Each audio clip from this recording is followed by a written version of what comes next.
Hello students, कैसे हैं आप सब लोग। उम्मीद करती हूँ सब अच्छे होंगे और स्वस्थ होंगे। मैं Meena Rana ICT virtual class में आपका स्वागत करती हूँ।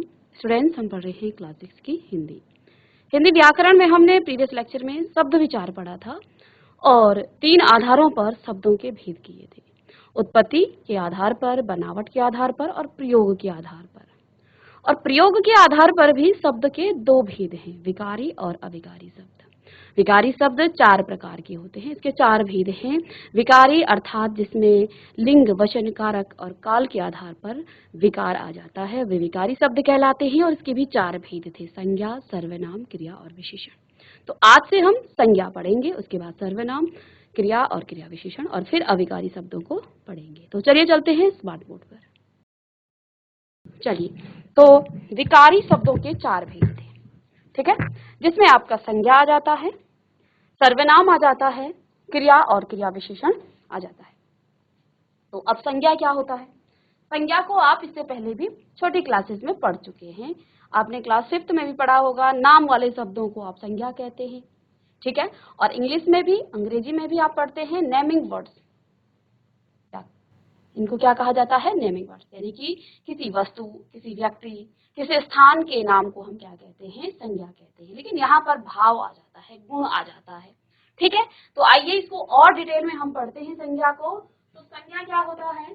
किसी व्यक्ति, किसी वस्तु, किसी स्थान, जानवर, भाव, गुण आदि के नाम को संज्ञा कहते हैं। तो इसमें आपके व्यक्ति आ जाते हैं, व्यक्तियों के नाम, वस्तुओं के नाम, स्थानों के नाम, जानवरों, पशु पक्षियों के नाम, भाव के नाम को या फिर गुण को भी हम क्या कहते हैं? संज्ञा कहते हैं।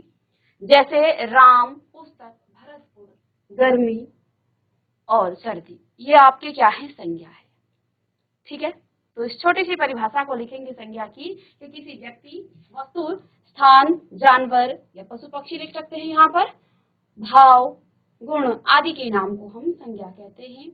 और संज्ञा उदाहरण के लिख लीजिएगा, आप अपनी तरफ से भी आप उदाहरण लिख सकते हैं। तो राम पुस्तक, आप किसी व्यक्ति का नाम लिखें, किसी पुस्तक का नाम लिखें, भरतपुर, गर्मी, सर्दी आदि जो है आपकी संज्ञाएं हैं। तो यहाँ पर संज्ञा के 5 भेद, कहीं कहीं पर आपके 3 भेद बताए जाते हैं, लेकिन यहाँ 5 भेद संज्ञा के हुए हैं। अलग अलग पढ़ेंगे ये 5 भेद क्या है, ठीक है। तो देखिए, व्यक्तिवाचक संज्ञा, जातिवाचक संज्ञा, भाववाचक संज्ञा, ये आपके व्यक्तिवाचक संज्ञा, आप इसको अंग्रेजी में प्रॉपर नाउन पढ़ते हैं। जातिवाचक संज्ञा, कॉमन नाउन, आप अंग्रेजी में भी लिख लीजिएगा, ताकि आप जब अंग्रेजी में नाउन को पढ़ेंगे तो वहां पर आपको मदद मिलेगी। भाववाचक संज्ञा, एब्स्ट्रैक्ट नाउन। समुदायवाचक संज्ञा या समूहवाचक संज्ञा, इसको आप कलेक्टिव नाउन कहते हैं। द्रव्यवाचक संज्ञा, मटीरियल नाउन। ये 5 भेद हैं संज्ञा के, ठीक है। तो लिखिएगा कि संज्ञा के निम्नलिखित 5 भेद हैं। एक एक करके लिखिएगा। व्यक्तिवाचक संज्ञा, जातिवाचक संज्ञा, भाववाचक संज्ञा, समुदायवाचक संज्ञा, समूहवाचक संज्ञा, द्रव्यवाचक संज्ञा।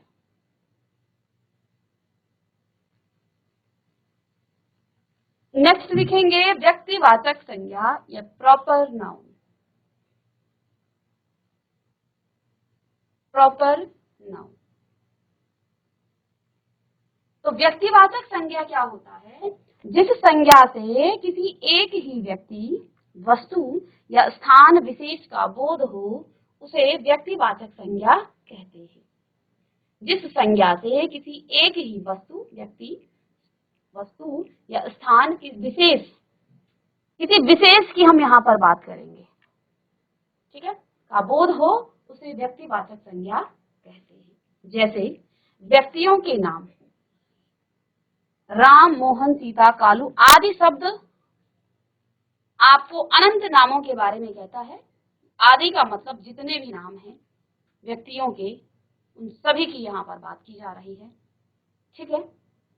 दिशाओं के नाम, लेकिन दिशाओं के पीछे से देखिए आदि नहीं लगा है, क्योंकि दिशाएं तो आपकी फिक्स हैं, पूर्व, पश्चिम, उत्तर, दक्षिण, ठीक है। तो ये दिशाओं के नाम भी आपके व्यक्तिवाचक संज्ञा में आते हैं। तो यहाँ हम और डिटेल में पढ़ेंगे।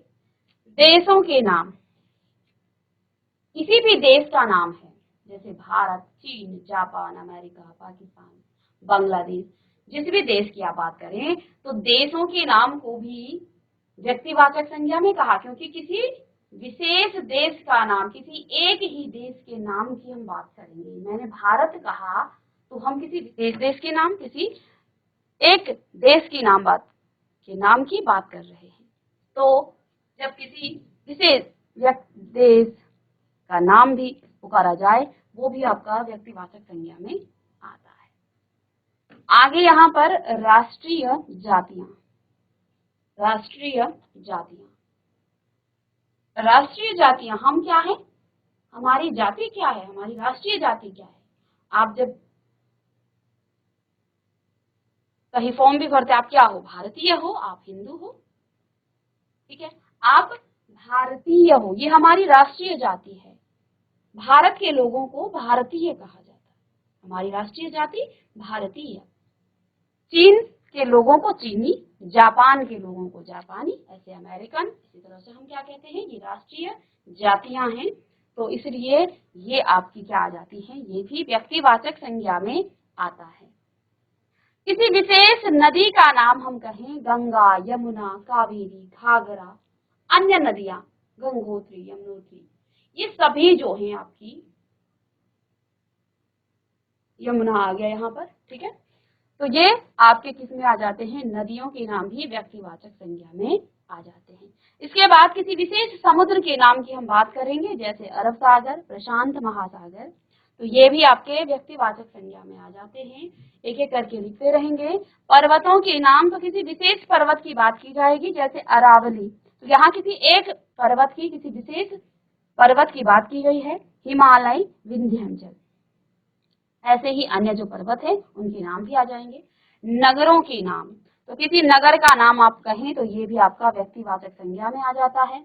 आपके समाचार पत्रों के नाम भी व्यक्तिवाचक संज्ञा में आ जाता है, जैसे राजस्थान पत्रिका, दैनिक भास्कर, हिंदुस्तान टाइम्स, अन्य जो है समाचार जो पत्र हैं उन सभी के नाम व्यक्तिवाचक संज्ञा में आ जाते हैं।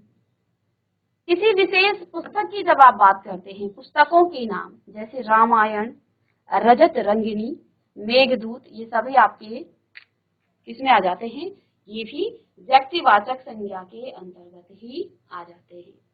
इसके बाद दिनों के नाम, तो सोमवार, मंगलवार, बुधवार, ये सभी आपके व्यक्तिवाचक संज्ञा में है, किसी विशेष दिन की बात करेंगे। महीनों के नाम भी आपके व्यक्तिवाचक संज्ञा है, जनवरी, फरवरी, मार्च, सभी। ऐसे ही हिंदी जो महीने हैं, फाल्गुन, चैत, वैशाख, ज्येष्ठ, इस तरह से ये भी आपके व्यक्तिवाचक संज्ञा में आ जाते हैं।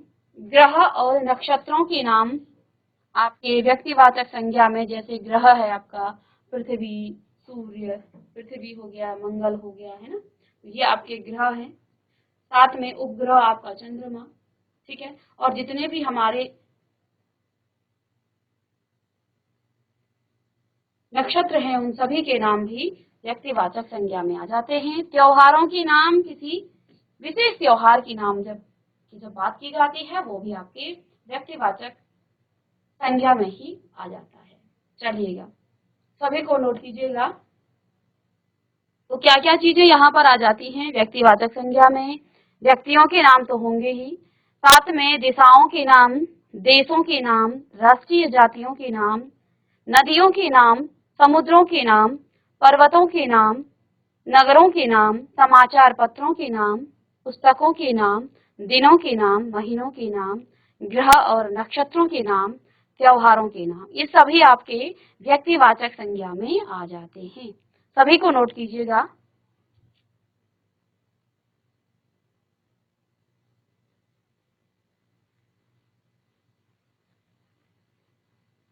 अब देखिए, व्यक्तिवाचक संज्ञा में किसी विशेष व्यक्ति, किसी विशेष वस्तु, किसी विशेष स्थान का बोध होता है, ठीक है, किसी विशेष दिशा का, किसी विशेष देश का, किसी विशेष राष्ट्रीय जाति का, किसी विशेष नदी का, किसी विशेष समुद्र का, पर्वत का, नगरों का, सब में विशेष होगा, समाचार पत्र का, किसी विशेष पुस्तक का नाम, किसी विशेष दिन का नाम, किसी विशेष महीने का नाम, किसी विशेष ग्रह और नक्षत्रों के नाम और विशेष त्योहार के नाम, ये सभी जो हैं आपके व्यक्तिवाचक। यहाँ पर जो विशेष शब्द है वो ज्यादा इस पर आप फोकस कीजिए। विशेष का मतलब ये जो सभी नाम यहाँ लिखे हैं व्यक्तियों के नाम से लेकर त्योहारों के नाम, इसमें कोई विशेष दिन होना चाहिए, किसी एक की हम बात करेंगे। ऐसा नहीं कि सारे समाचार पत्र लिख लिए और ये व्यक्तिवाचक संज्ञा है, ठीक है। तो किसी विशेष की जब बात की जाती है तो ये आपका क्या आ जाता है, व्यक्तिवाचक संज्ञा। अब दूसरा यहाँ पर भेद है जातिवाचक संज्ञा। कई बार कोई ऐसे शब्द होते हैं जिनका बोध करने से आपको उस समस्त जाति का बोध होता है।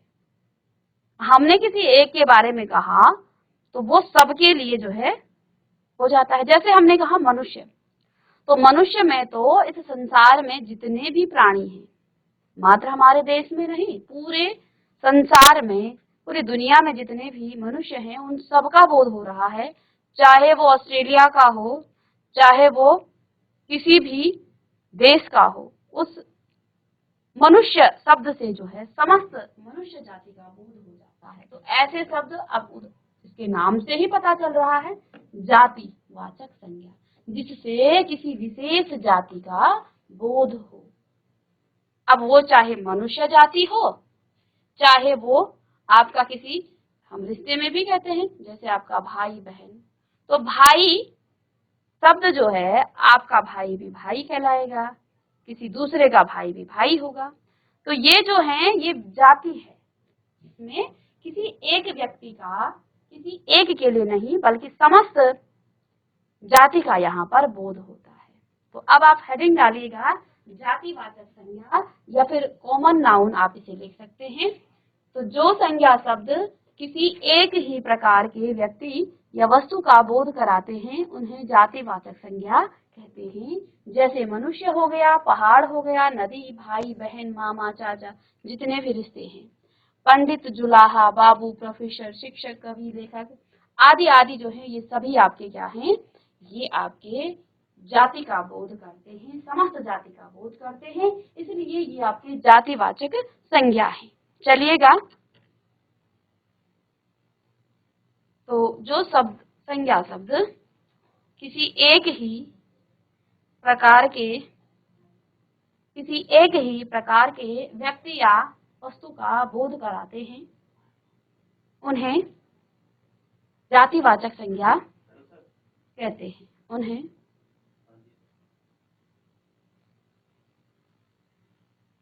ठीक है, करिएगा। उदाहरण के लिए आप लिखेंगे मनुष्य, पहाड़, नदी, भाई बहन, मामा चाचा, बेटा बेटी, माता, ये सभी आपके किस में आ जाते हैं, जातिवाचक में आ जाते हैं।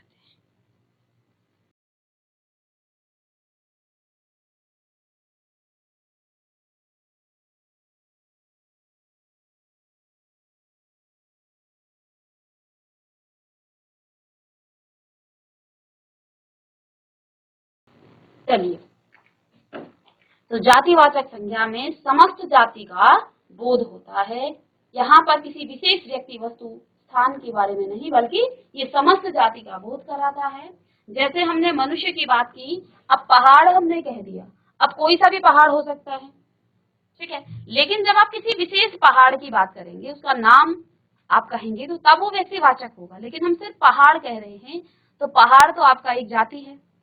मनुष्य में भी देखिए समस्त जाति का बोध हो रहा है और किसी पर्टिकुलर मनुष्य का आपने नाम ले लिया तब वो व्यक्तिवाचक संज्ञा होगा। लेकिन यहाँ तो हम जाति का बोध कर रहे हैं। नदी में भी आपने कहा गंगा नदी, तो गंगा नदी तो आपकी व्यक्तिवाचक है, लेकिन जो नदी शब्द है वो जाति का बोध करता है। ये समस्त नदियों का यहाँ पर बोध कर रहा है, ठीक है। भाई, अब किसी पर्टिकुलर आप अपने भाई का नाम कि वो मेरा भाई है, तो उस समय वो व्यक्तिवाचक संज्ञा है। लेकिन जब हम सिर्फ और सिर्फ भाई की बात करते हैं तो यहाँ पर वो आपका जातिवाचक संज्ञा है।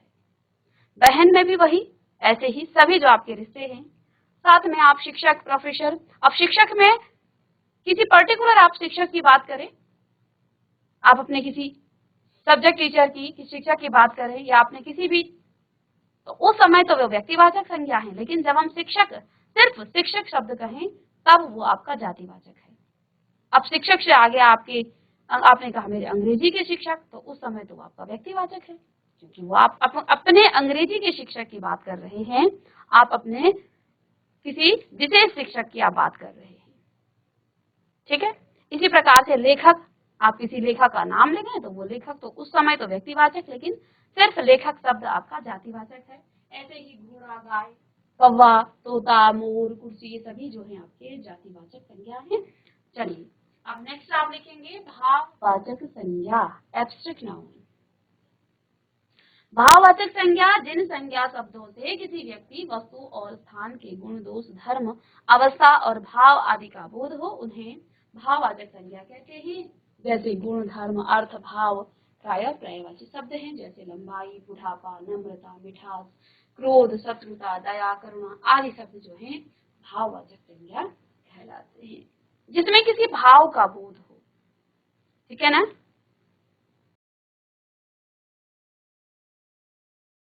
ठीक है, तो यहाँ पर देखिए जैसे हम बात कर रहे हैं भाव की, तो भाव में आपके क्या आ जाते हैं, गुण हो गए, दोष, धर्म, अवस्था, भाव। तो इसमें गुण भी हो जाते हैं, अवस्था भी हो जाता है, जैसे यहाँ बुढ़ापा है, अवस्था है। ठीक है, नम्रता, मिठास, क्रोध, शत्रुता, दया, करुणा, ये तो आपके सभी क्या हैं, ये आपके भाववाचक संज्ञा हैं। इसमें नेक्स्ट आपका समूहवाचक संज्ञा है, कलेक्टिव नाउन। जिस संज्ञा शब्द से व्यक्तियों या वस्तुओं के समूह का बोध हो, उन्हें समूहवाचक संज्ञा कहते हैं। अब समूह में क्या आ जाता है, जैसे सभा में एक व्यक्ति तो आएगा नहीं, ये तो आपके किसमें होते हैं, कलेक्शन में बहुत सारे लोगों का समूह हो जाता है। ऐसे ही सेना में किसी एक व्यक्ति की बात तो की नहीं गई है, तो ये तो समूह में है। दल हो गया, संघ हो गया, ये अपने आप में ही एक समूह है। ठीक है, इसका मतलब ही समूह है। कुंज, कक्षा, सदन, भीड़, टोली, मंडली सभी तो समूह में आते हैं। तो यहाँ ये किसी समूह का बोध कर रहे, इसलिए ये समूहवाचक संज्ञा है। और अंतिम यहाँ पर द्रव्यवाचक संज्ञा, मटेरियल नाउन, जिस संज्ञा शब्द से नाप और तोल वाली वस्तुओं का, तो आप नाप और तोल सकते हैं, ऐसी वस्तुओं का बोध हो तो वो आपके द्रव्यवाचक संज्ञा कहलाते हैं। जैसे सोने को आप तोल सकते हैं, चांदी को भी, लोहा, दूध, पानी और घी, तेल, मिट्टी, फल, अनाज, ये सभी जो है आपके किसमें आ जाते हैं, द्रव्यवाचक संज्ञा। अब इसमें दो चीजें देखना, नाप और तोल, जिनको आप नाप तोल सकते हैं तो वो आपकी द्रव्यवाचक संज्ञा में आ जाता है। तो ये 5 भेद थे आपके संज्ञा के, जिसमें पहला आपका व्यक्तिवाचक, दूसरा आपका जातिवाचक, तीसरा भाव, चौथा समूहवाचक और पांचवा द्रव्यवाचक संज्ञा। तो बच्चों आज की क्लास में हमने संज्ञा और संज्ञा के भेद पढ़े हैं। नेक्स्ट क्लास में इसमें आगे हम कंटिन्यू करेंगे, तो मिलते हैं नेक्स्ट लेक्चर में, तब तक के लिए थैंक यू।